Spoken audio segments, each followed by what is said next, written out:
The flames had already consumed everything by the time Tessa Morgan stumbled onto the dusty main street of Quartzsite, Arizona. Her face streaked with ash and tears, her dress torn and blackened from the fire that had taken her husband, her home, and every last possession she owned in the span of one terrible night in the summer of 1878. She collapsed against a hitching post outside the general store, her lungs burning from the smoke she had inhaled. Her heart shattered into pieces so small she wondered if they could ever be put back together. She was 23 years old and had been married for only 8 months when the lamp had fallen in the middle of the night, when the dry Arizona wind had fanned the flames into an inferno, when Samuel had pushed her out the window and told her to run, run and do not look back. But she had looked back. She had seen the roof cave in. She had heard his screams cut short. Now she sat in the red dust of a town she barely knew, having walked 6 miles through the desert darkness to reach civilization, and she had nothing. Not a penny, not a change of clothes, not even a place to lay her head. The other wives in town had never warmed to her, the young bride from back east who had followed her prospector husband to this harsh land. She had no family for 1,000 miles. She had nothing and no one. "Madam, madam, are you hurt?" The voice was deep and gentle, touched with concern. Tessa looked up through her tears to see a tall man crouched beside her, his weathered face creased with worry beneath the brim of his hat. He was perhaps 30 years old, broad-shouldered and sun-bronzed, with kind blue eyes that studied her with genuine concern. "The fire," she managed to whisper. "Everything is gone. Samuel is gone." The man's expression shifted to one of deep sympathy. He glanced back at another man standing nearby, a ranch hand by the looks of him, then returned his attention to Tessa. "You are Samuel Morgan's wife. I heard about the fire. I am so terribly sorry for your loss." "I have nothing," Tessa said, and the words came out broken, barely audible. "I do not know what to do." The man was quiet for a moment, then he stood and extended his hand to help her up. "My name is Benjamin Ashford. I own a cattle ranch about 3 miles north of here. You can start over with me." Tessa stared at him, certain she had misheard. "What?" "I mean that you can come work at my ranch," Benjamin said, his tone steady and sincere. "I need help with the cooking and the house. My housekeeper, Mrs. Patterson, passed away 2 months ago and the place has been falling apart without her. I can offer you room and board and fair wages. It is honest work, and it would give you a place to stay while you figure out what comes next." "You do not even know me," Tessa said weakly. "I know you have just lost everything," Benjamin replied. "I know what that feels like. When my parents died of fever 5 years ago, this town helped me get back on my feet. I would like to return that kindness if you will let me." Tessa looked into his eyes and saw only honesty there. She was in no position to refuse, and something in his manner made her feel, for the first time since the fire, that perhaps she might survive this after all. She took his offered hand and let him help her to her feet. "Thank you," she whispered. "I will work hard. I promise I will earn my keep." "I have no doubt of that," Benjamin said. He gestured to the ranch hand who had been waiting nearby. "This is Charlie. He works for me. Charlie, would you bring the wagon around? Mrs. Morgan will be coming back to the ranch with us." Within minutes, Tessa found herself seated on the bench of a sturdy wagon, rolling out of Quartzsite toward Benjamin Ashford's ranch. She looked back once at the town, at the column of smoke still visible in the distance where her home had been, where Samuel's body still lay in the ruins. Her heart clenched with grief so sharp it took her breath away. "We will arrange for a proper burial," Benjamin said quietly, noticing the direction of her gaze. "And a service if you would like."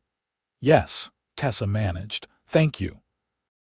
They rode in silence for a while, the desert landscape rolling past them in shades of red and gold under the fierce summer sun. Finally, Benjamin spoke again. "I want you to know that you are safe at my ranch. You will have your own room with a lock on the door. The bunkhouse where the ranch hands sleep is separate from the main house. You will be treated with respect, or those men will answer to me." Tessa nodded, grateful for his directness. She had worried about what this arrangement might mean, what he might expect from her. His words eased that fear considerably. The ranch, when it came into view, was larger than she had expected. A two-story house stood at the center, its paint weathered but well-maintained. Behind it stretched a series of corrals and outbuildings, and in the distance, she could see cattle grazing on land that seemed to stretch forever. It was a prosperous operation, clearly, and Benjamin Ashford was a man of some means. "It is just me in the main house now," Benjamin explained as he helped her down from the wagon. "4 ranch hands stay in the bunkhouse. Charlie you have met. Then there is old Tom, who has been with me since my father's time, and 2 brothers, Jack and Will, good men both. They will be respectful, or they will be looking for work elsewhere." He led her into the house, and Tessa immediately saw what he meant about the place falling apart. Dust covered every surface. Dirty dishes were piled in the kitchen. The floors needed sweeping. But the bones of the house were good, solid and well built, and she could see it had been a warm home once. "Your room is upstairs," Benjamin said, leading the way. "It was my mother's sewing room, but I had Charlie move a bed in there after Mrs. Patterson died. I thought I would need to hire someone eventually. I just had not gotten around to it yet." The room was small but clean, with a narrow bed, a washstand, and a window that looked out over the ranch. A simple lock was fitted to the door, just as he had promised. Tessa stood in the middle of the room and felt tears well up again. "I know it is not much," Benjamin began, misreading her emotion. "It is perfect," Tessa interrupted, her voice thick with tears. "You have no idea what you have done for me today. I thought I would be sleeping in the street." Benjamin's expression softened. "You will never have to worry about that, Mrs. Morgan. Take today to rest. You have been through hell. Tomorrow will be soon enough to start thinking about work." But Tessa shook her head. "I need to keep busy. I need to have something to do, or I will go mad thinking about what I have lost. Please, let me start today." Benjamin studied her for a long moment, then nodded. "All right, if you are sure. But you will take breaks when you need them, and you will eat proper meals." "Agreed." "Agreed." He left her then to wash up and change, though she had no other clothes to change into. That problem was solved within the hour when Benjamin knocked on her door and handed her a bundle of fabric. "These were my mother's," he said. "She was about your size. You are welcome to them." Tessa accepted the dresses with trembling hands, overwhelmed by his continued kindness. She changed into a simple blue calico dress and braided her long brown hair to keep it out of her face. When she looked at herself in the small mirror above the washstand, she saw a stranger staring back, a woman with haunted green eyes and a face aged by grief. She went downstairs and threw herself into work. She scrubbed dishes, swept floors, beat rugs, and cleaned windows. Benjamin tried several times to get her to stop and rest, but she refused.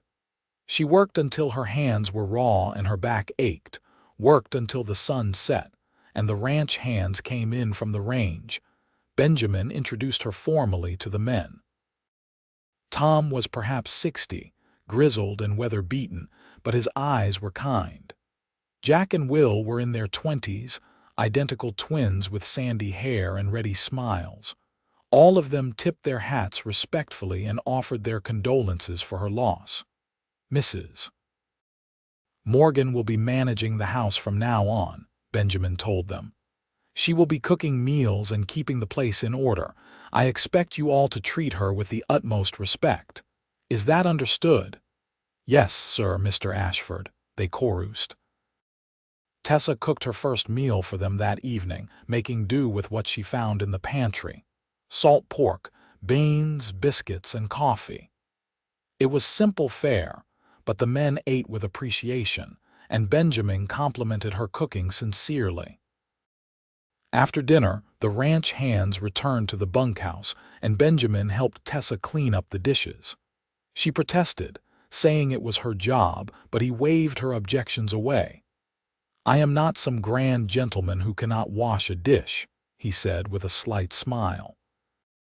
"Besides, you have done more than enough for your first day." They worked side by side in companionable silence, and Tessa found herself studying him from the corner of her eye. Benjamin Ashford was a handsome man, though he did not seem aware of it. His hands were calloused from hard work, his frame solid and strong. But it was his manner that struck her most, the quiet kindness in everything he did, the way he treated her not as a charity case but as a person deserving of dignity and respect. "Why did you help me?" she asked suddenly. "You could have just pointed me toward the church or the boarding house. Why bring me here?" Benjamin was quiet for a moment, his hands stilling in the dishwater. "When my parents died, I thought about selling this place and leaving. I could not see the point of going on alone. But people in this town helped me, gave me reasons to keep going, showed me that life could still have meaning even after loss. I suppose I hoped I could do the same for you." "You have," Tessa said softly. "More than you know." He met her eyes then, and something passed between them, a connection that surprised them both. Benjamin looked away first, returning to the dishes, but Tessa felt her heart beat a little faster.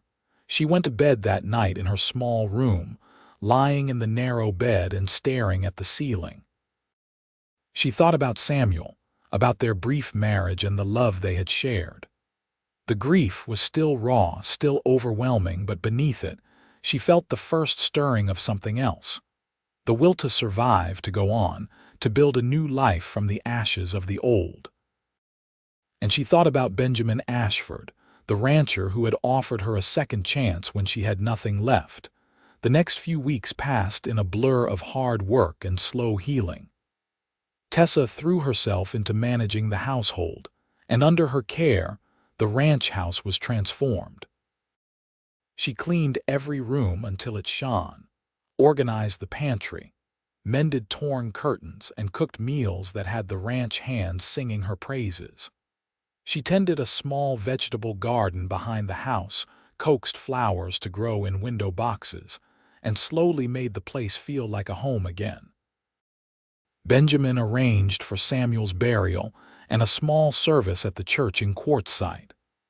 Tessa stood by the grave and said goodbye to the man she had loved, and Benjamin stood beside her, a quiet presence of support and strength. When her knees buckled with grief, it was Benjamin's arm that steadied her, his deep voice that murmured words of comfort. After the funeral, something shifted between them.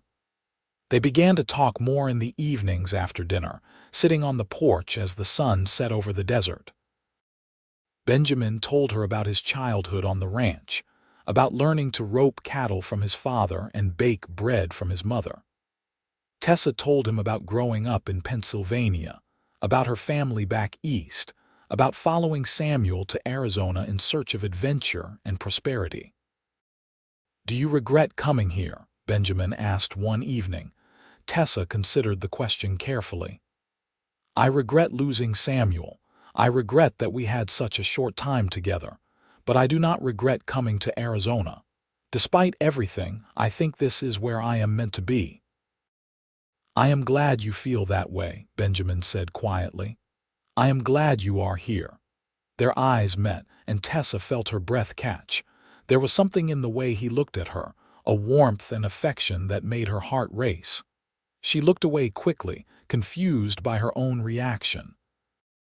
It had been only a month since Samuel's death. How could she be feeling this way? But the feelings only grew stronger as summer turned to autumn. Tessa found herself looking forward to the evenings when she and Benjamin would sit together, talking about everything and nothing. She noticed small things about him. The way his eyes crinkled when he smiled, the gentle way he treated injured animals, his habit of humming old songs while he worked. Benjamin, for his part, was equally affected. He found himself thinking about Tessa constantly, admiring her strength and resilience, the way she had built a new life from nothing. He loved hearing her laugh, a sound that had been absent those first weeks but now rang out more frequently. He loved the way she had brought warmth and life back to his house, making it feel like a true home for the first time since his parents' death. But he held back, knowing it was too soon, knowing she was still grieving. He would not take advantage of her vulnerable position. He would wait, and if his feelings were never returned, then so be it. Having her in his life as a friend and housekeeper was better than not having her at all. The first hints of winter came to the Arizona desert, bringing cooler temperatures and the occasional cold rain. Tessa had been at the ranch for 3 months when she woke one morning to find Benjamin burning with fever. She discovered him when he failed to appear for breakfast. She knocked on his bedroom door, and when he did not answer, she pushed it open to find him thrashing in his bed, his skin hot to the touch, his breath coming in labored gasps. "Benjamin," she said urgently, pressing her hand to his forehead. "Benjamin, can you hear me?"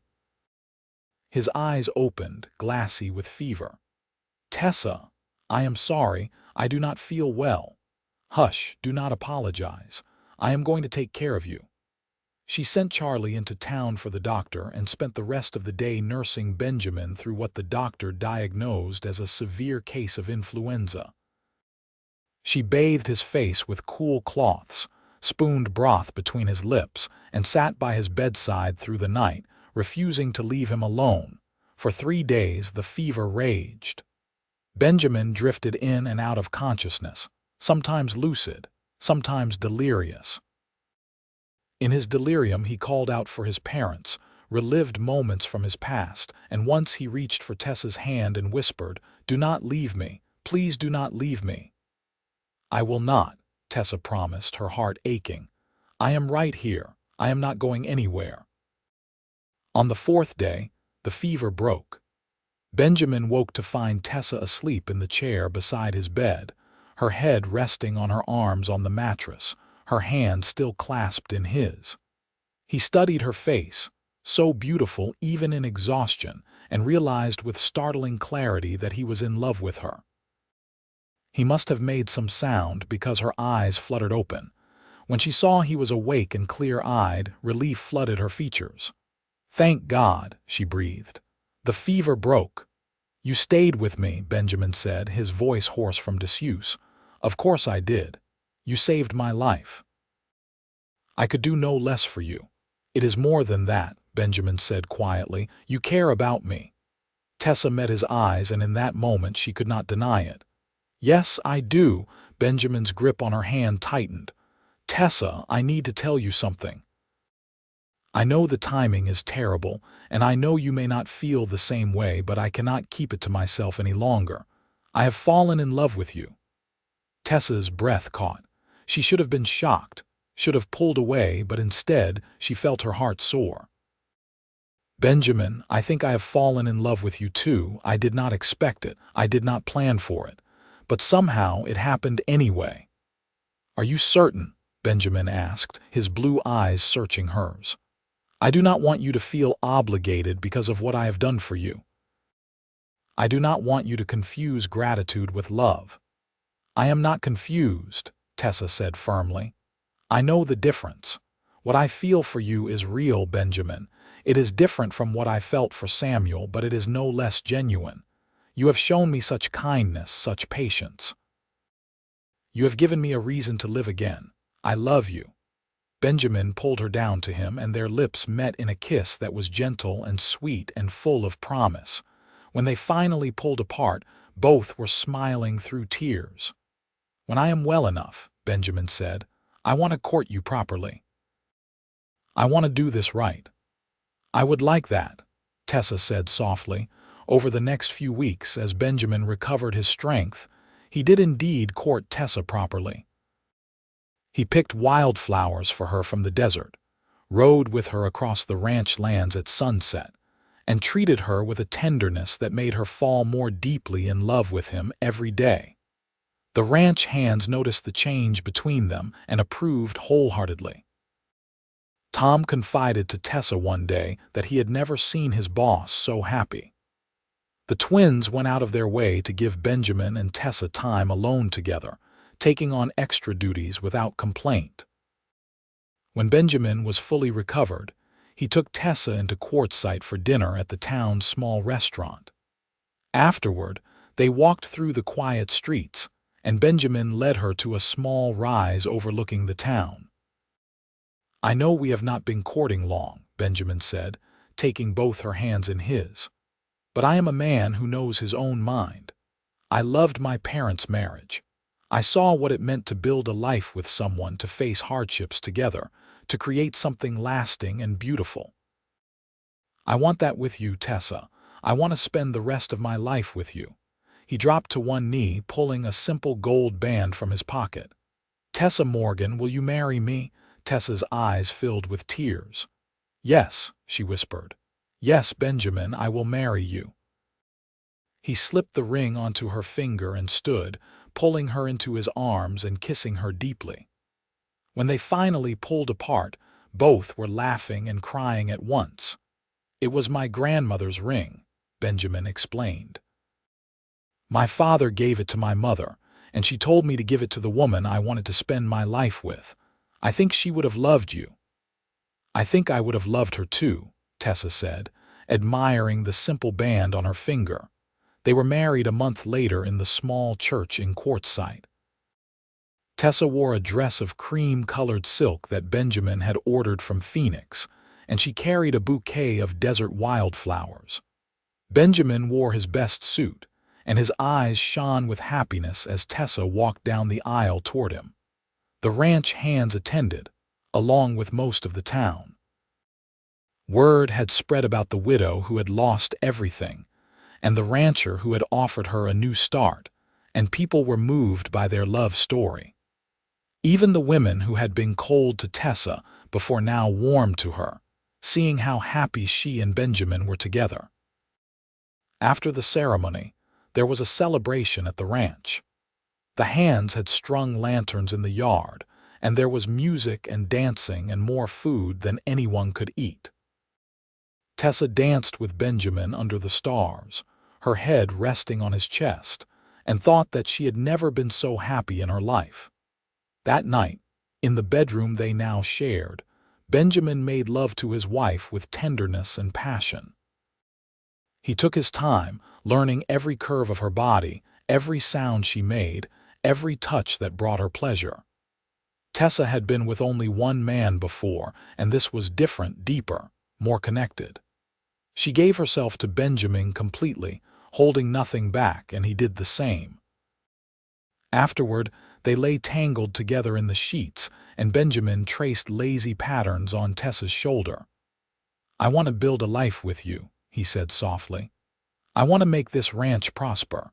I want to fill this house with children and laughter. I want to grow old with you." "I want all of that too," Tessa said, kissing his chest. "I want everything with you." Life on the ranch settled into a happy rhythm. Tessa managed the household with skill and efficiency while Benjamin ran the cattle operation. They worked side by side, partners in every sense of the word. The ranch prospered under their joint management, and they began to expand their holdings, buying adjacent land and increasing their herd. In the spring of 1879, Tessa discovered she was pregnant. Benjamin was overjoyed, immediately becoming protective and attentive. He insisted she rest more, hiring a young girl from town to help with the heavier household chores. Tessa indulged him, amused by his concern but also touched by it. Their son was born in December of that year, a healthy baby boy with Benjamin's blue eyes and Tessa's dark hair. They named him William Samuel, honoring both Tessa's first husband and Benjamin's father. Benjamin cried when he held his son for the first time, overwhelmed with love and gratitude. "Thank you," he whispered to Tessa as she rested in their bed, exhausted but radiant. "Thank you for this gift. Thank you for choosing to build a life with me." "There is nowhere else I would rather be," Tessa said, "and no one else I would rather be with." As William grew, Tessa and Benjamin discovered the joys and challenges of parenthood. Their son was curious and energetic, toddling around the ranch and getting into everything.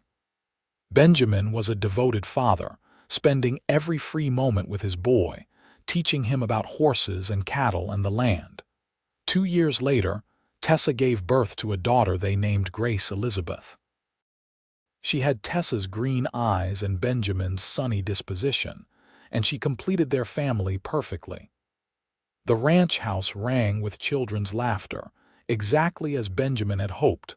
Life was not without its challenges. There were years when drought threatened the cattle, times when prices fell and money was tight. There were illnesses and injuries, disappointments and setbacks. But Benjamin and Tessa faced everything together, their love growing stronger with each challenge they overcame. Tom eventually retired, and Benjamin gave him a small house on the ranch property where he could live out his days in comfort. The twins, Jack and Will, became Benjamin's foremen, helping to manage the growing operation. New ranch hands were hired as the ranch expanded, and Tessa became something of a mother figure to many of them. Young men far from their own families, on winter evenings, Benjamin and Tessa would sit by the fire, William and Grace playing at their feet, and talk about their lives. Tessa sometimes spoke of Samuel, keeping his memory alive for the children, teaching them that it was possible to love more than once, that the heart was capable of healing and opening again. "You ever regret it?" Benjamin asked her one night. "Do you ever wish things had been different?" "I regret that Samuel died," Tessa said honestly. "I regret that the fire happened, but I cannot regret where it led me. Does that make me terrible?" "No," Benjamin said, pulling her close. "It makes you human. And it makes me grateful every single day that you walked into Quartzsite that morning, that I was there when you needed help, that you gave me a chance." "You gave me more than a chance," Tessa said. "You gave me a whole new life." Years passed and the children grew. William became a strong, capable young man who loved the ranch as much as his father did. Grace grew into a beautiful, spirited young woman with her mother's intelligence and her father's kind heart. Both children knew the story of how their parents met, how love could be found even in the darkest times, how one act of kindness could change everything. When Benjamin was 55 and Tessa 48, they stood on the porch of their ranch house, watching the sunset paint the desert sky in brilliant colors. William was married now, living in the foreman's house with his wife and their newborn son. Grace was engaged to a schoolteacher from Phoenix, planning a spring wedding. "We did it," Benjamin said, wrapping his arm around Tessa's waist. "We built the life we dreamed of." "We did," Tessa agreed, leaning into him. "And it has been better than I ever could have imagined."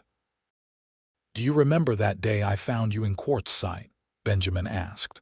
"You were sitting in the dust, looking so lost and broken.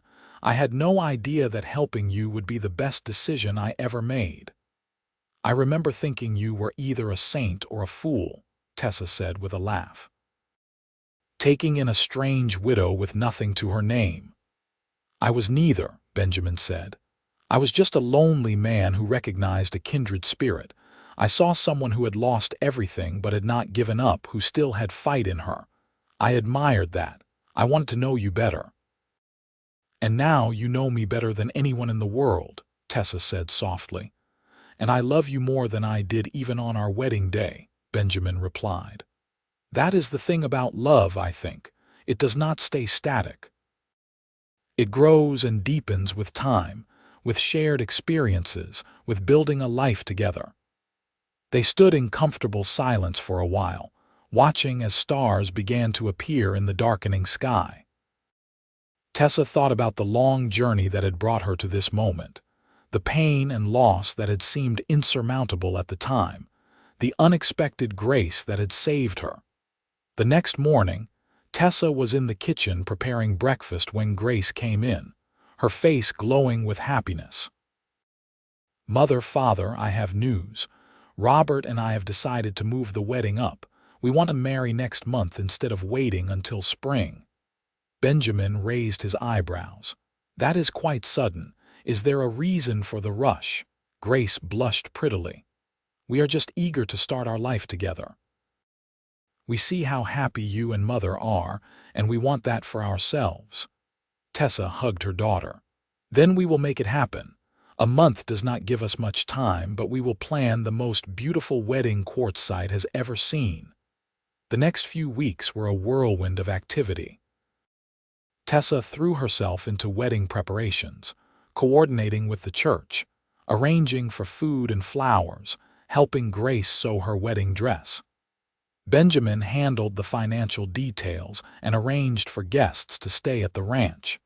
The wedding day dawned clear and beautiful. Grace looked radiant in her white dress, her eyes shining with love as she walked down the aisle on Benjamin's arm. Tessa watched from the front pew, tears streaming down her face as her daughter married the man she loved. At the reception afterward, held at the ranch, Benjamin pulled Tessa onto the dance floor. "Another chapter closing," he said as they swayed to the music. "Our little girl is married. But a new chapter is opening," Tessa replied, "for her and for us. We still have so much life ahead of us, Benjamin." "I hope so," Benjamin said. "I want at least 30 more years with you, maybe 40. "Greedy," Tessa teased, but her eyes were soft. "I will take every year I can get." Life continued its steady rhythm on the ranch. William and his wife had another child, a daughter this time, and Grace and Robert settled in Phoenix, where he taught at the local school, and she opened a small dress shop. Benjamin and Tessa visited them often, delighting in their grandchildren and the lives their children had built. When Benjamin was 60, he began to slow down, letting William take on more of the day-to-day management of the ranch. He and Tessa spent more time together, taking long rides across the ranch lands, working in the garden, sitting on the porch in the evenings and watching the world go by. "I have been thinking," Benjamin said one evening, "about everything that has happened since that day I found you in town. All the years we have had together, all the joy and love and life we have built.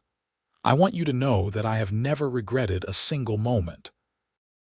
You have made me the happiest man alive." Tessa took his hand, her fingers intertwining with his. "You saved my life, Benjamin, not just by giving me a place to stay, but by showing me that it was possible to love again, to hope again, to build something beautiful from the ashes of tragedy. You gave me a reason to live when I had none. I will love you until my last breath." They kissed as the sun set over the desert, two people who had found each other in the aftermath of loss and built a love that had stood the test of time. More years passed, bringing both joy and sorrow. Tom passed away peacefully in his sleep at the age of 82, and the entire ranch mourned his loss. Benjamin and Tessa attended the funerals of friends and neighbors, watched as Quartzsite grew from a small frontier town into a more established community, saw Arizona change and modernize around them. But through it all, their love remained constant. They celebrated their 25th wedding anniversary with a party that brought together their children, grandchildren, ranch hands past and present, and friends from all over the territory. It was a testament to the life they had built, the respect they had earned, the love they had shared. "When I think about that day you offered to help me," Tessa said during the party, standing with Benjamin's arm around her waist, I remember being so afraid. I thought my life was over. I could not imagine a future without Samuel. But you showed me that the heart is capable of more than we think. You showed me that it is possible to honor the past while still embracing the future. You taught me the same things, Benjamin replied. You taught me that opening my heart to love again was not a betrayal of my parents' memory, but a celebration of the values they taught me.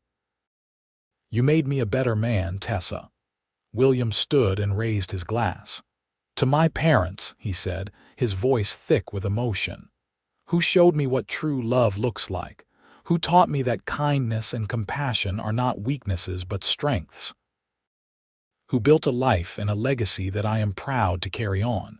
To mother and father. To mother and father, Grace echoed, and the room filled with the sound of glasses clicking together. As the party wound down and guests began to depart, Benjamin and Tessa found themselves alone on the porch once again, their favorite spot, watching the stars come out over the desert.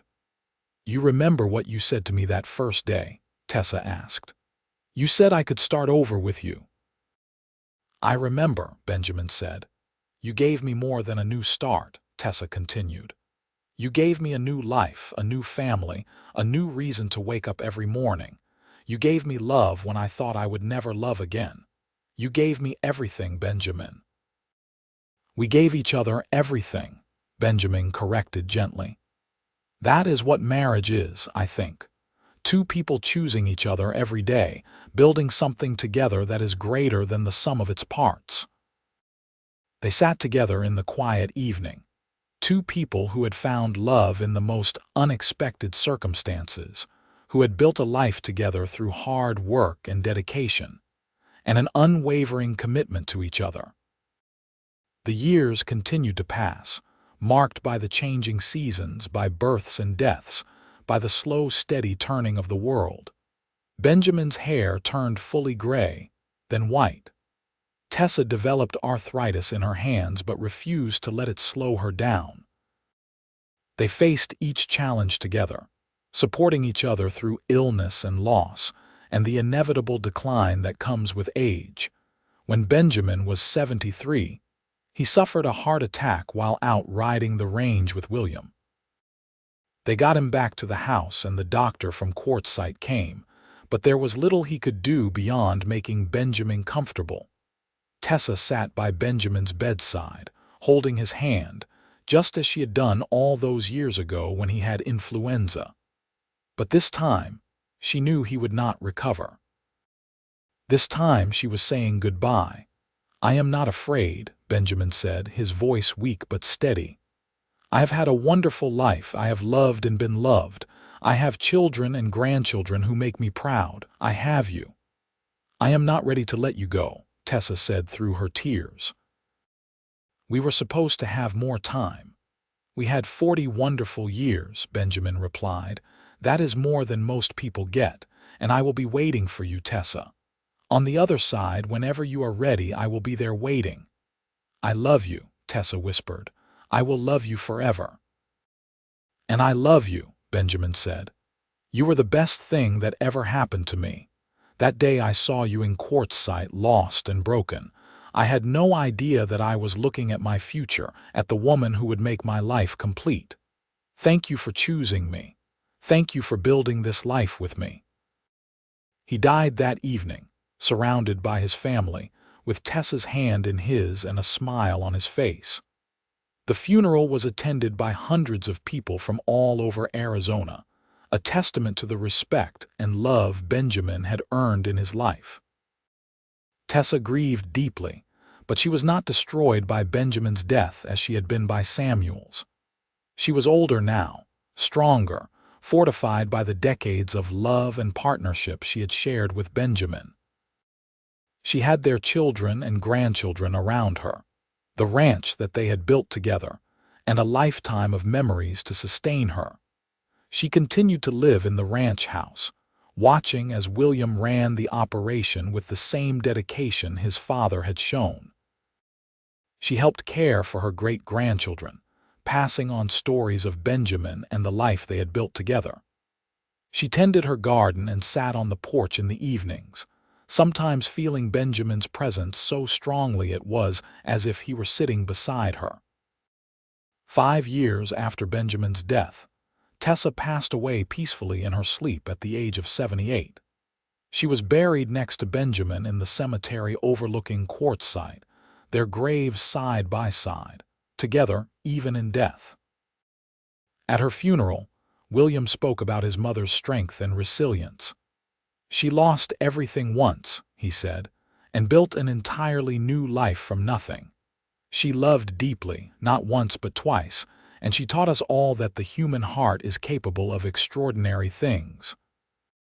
She and my father showed us what it means to truly commit to another person, to build something lasting and beautiful together.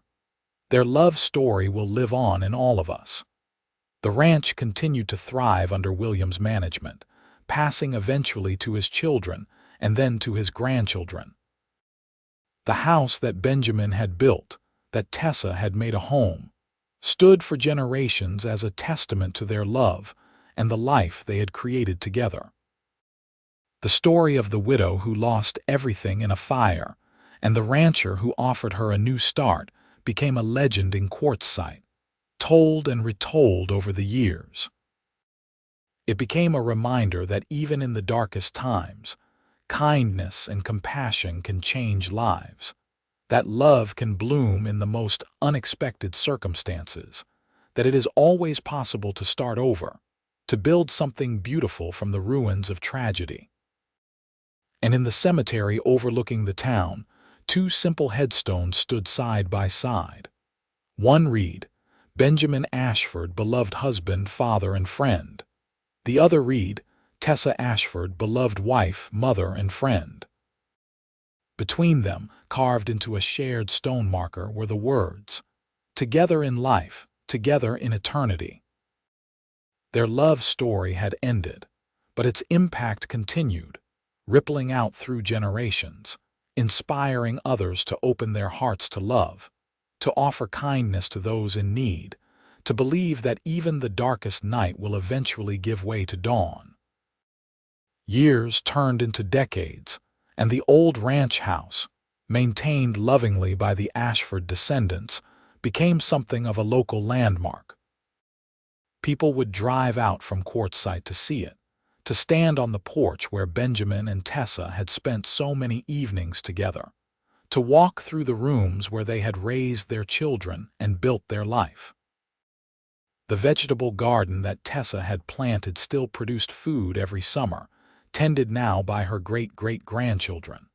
The window boxes still bloomed with flowers in the spring. The porch still offered the same spectacular view of the desert sunset that Benjamin and Tessa had loved so much. In the main bedroom, now preserved as it had been when Benjamin and Tessa lived there, visitors could see the simple gold wedding band that Tessa had worn, displayed in a glass case alongside a photograph of the couple taken on their 25th anniversary. They stood together in that photograph, Benjamin's arm around Tessa's waist, both smiling at the camera with such obvious love and happiness that it moved everyone who saw it. The story that had begun with tragedy and loss, with a young widow stumbling into town with nothing but the clothes on her back and a heart shattered by grief, had become a story of hope and redemption, of love conquering all, of two people who found each other at exactly the right moment and built something that would last far beyond their own lifetimes. In the end, Benjamin had been right when he told Tessa she could start over with him. She had done more than start over. She had built an entirely new life, one filled with love and purpose and meaning. And together, they had created a legacy that would endure for generations, a testament to the power of kindness, the resilience of the human spirit, and the enduring nature of true love. Their story was complete, their lives lived fully and well, their love eternal. From the ashes of tragedy had come something beautiful and lasting, proving that even in the harshest circumstances, Even in the wild and unforgiving landscape of the Arizona desert in the late 1800s, love could flourish and grow and create something that would stand the test of time. The widow who lost everything in a fire and the rancher who offered her a new start had found not just survival, but joy, not just companionship, but deep and abiding love. They had lived, they had loved, and they had left the world a better place than they found it. And in the end, what more could anyone ask of a life well lived?